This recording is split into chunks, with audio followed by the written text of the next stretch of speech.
प्रभु यीशु मसीह के प्रिय और मधुर नाम में आप सबों को जय मसीह की। Praise the Lord. यीशु सहाय प्रभु में सलाम कहती हूँ।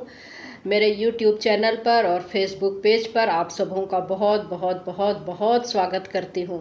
मैं परमेश्वर पिता का धन्यवाद देती हूँ कि कल हमने एक विषय में फोकस डाला था, जिसमें मैंने एक वीडियो में बनाया था और बताया था कि हमको क्या अपने प्रियजन जो हमारे प्रभु में सो जाते हैं उनके लिए प्रार्थना करना चाहिए या नहीं करना चाहिए। और मैं बहुत धन्यवाद देती हूँ कि आप सब ने उस वीडियो को देखा और सीखा और अपने हृदय में मनन किया।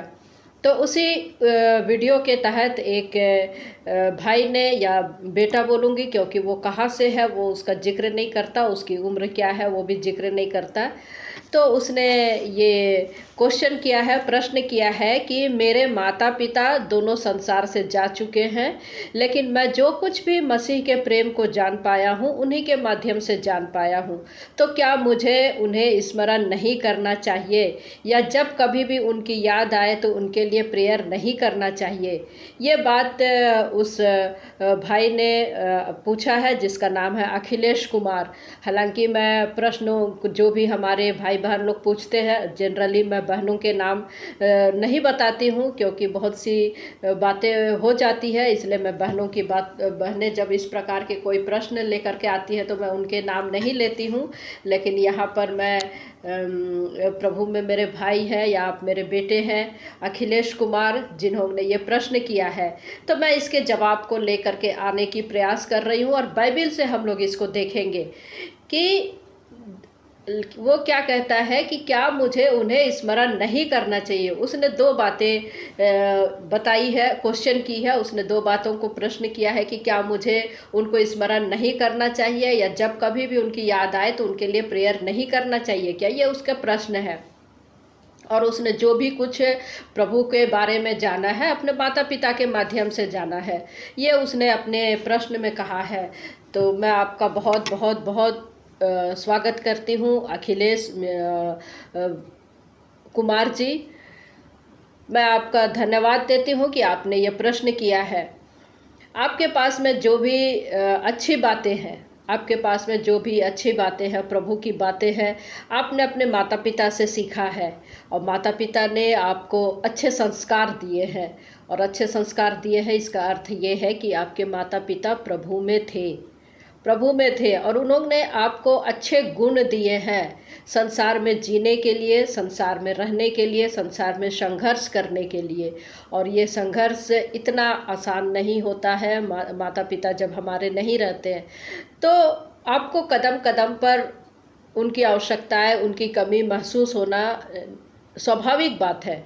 स्वाभाविक बात है कि जब माता पिता हमारे साथ में नहीं रहते हैं, माता पिता का साया हमारे सर से उठ जाता है, हमको कई बार उनकी कमी बहुत महसूस होती है। तो स्मरण करना कोई गलत बात नहीं है। हम अपने पूर्वजों को स्मरण करते हैं और ये भूलने वाली बात भी नहीं है। जब तक हम जिंदा है, जब तक हमारी सांसें चल रही है, हम उनको स्मरण अवश्य ही करते हैं। और सबसे अच्छी बात तो ये है कि आपके पास में उनके दिए हुए अच्छे संस्कार हैं, और जिसके तहत आप इस पृथ्वी पर जी पा रहे हैं। आप जिस चाल चलन में, अच्छे चाल चलन में जब आप जी रहे हैं, आपको देखने वाले जो आपके अड़ोस पड़ोस के लोग हैं, मिस्टर एंड मिसेस फलाने फलाने के का बेटा, जैसा उसके मम्मी पापा थे, जैसे उनके माता पिता थे, वैसे ही ये है। तो इससे आपसे कहीं ज़्यादा आपके माता पिता को स्मरण किया जाता है कि जैसे पिता का नेचर था, पिता ने जैसे अपने बच्चे को सिखाया, या माता का जैसा नेचर था, माता ने जो शिक्षा में चलती थी वही उसने अपने बच्चे को सिखाया, और बच्चा आज सीख रहा है। भले ही वो लोग आज नहीं है, लेकिन उनके गुण, अच्छे गुण आप पर है।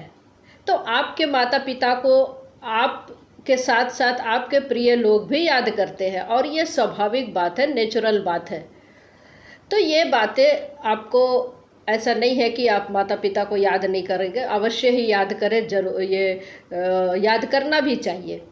हमको अपने बड़े बुजुर्ग जो भी है उनको याद करना भी चाहिए, उनके अच्छे गुण।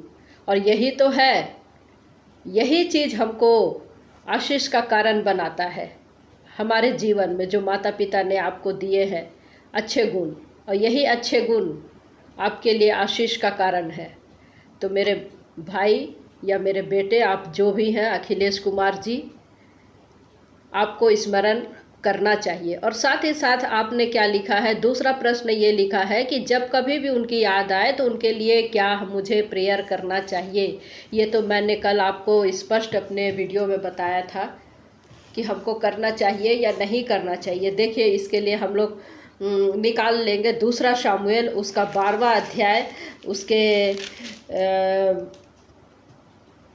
15 पद से हम लोग 23 पद तक हम लोग यहाँ पढ़ते हैं। हम लोगों को एक घटना का वर्णन हमको यहाँ पर मिलता है, जिसमें कि दाऊद के जो पुत्र है, बतशेबा के साथ में जो बच्चा हुआ रहता है, वो उसकी यहाँ पर मृत्यु को बताया जा रहा है। यहाँ पर एक घटना है, जब वो बीमार पड़ा, बच्चा जब बीमार हो गया, तो दाऊद जो है उस बच्चे के लिए उपवास नहीं रख रहा है।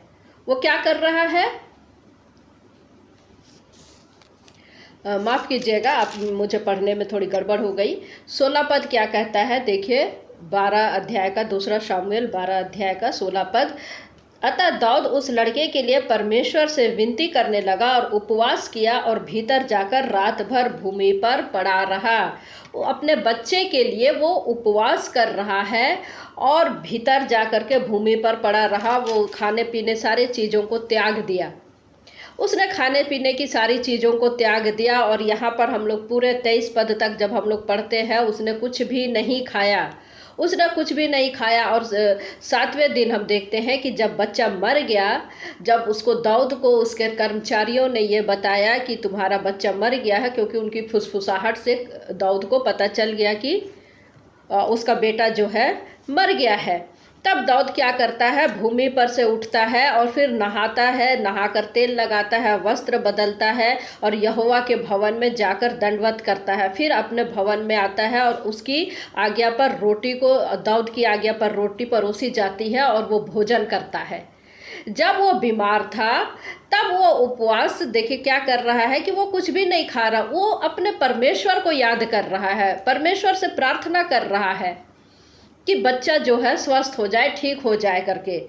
लेकिन जब वो मर गया तब वो भोजन वस्तु करने लगा, अब नहाने लगा, तेल मलने लगा, वस्त्र बदलने लगा। तब उसके कर्मचारी लोग पूछते हैं, तूने यह क्या काम किया है? जब तक बच्चा जीवित रहा तब तक तू उपवास करता हुआ रोता रहा, परंतु जो ही बच्चा मर गया तो ही तू उठकर भोजन करने लगा। उसने उत्तर दिया, जब तक बच्चा जीवित रहा तब तक तो मैं यह सोचकर उपवास करता और रोता रहा कि क्या जाने यहोवा मुझ पर ऐसा अनुग्रह करे कि बच्चा जीवित रहे, परंतु अब वह मर गया, फिर मैं उपवास क्यों करूं?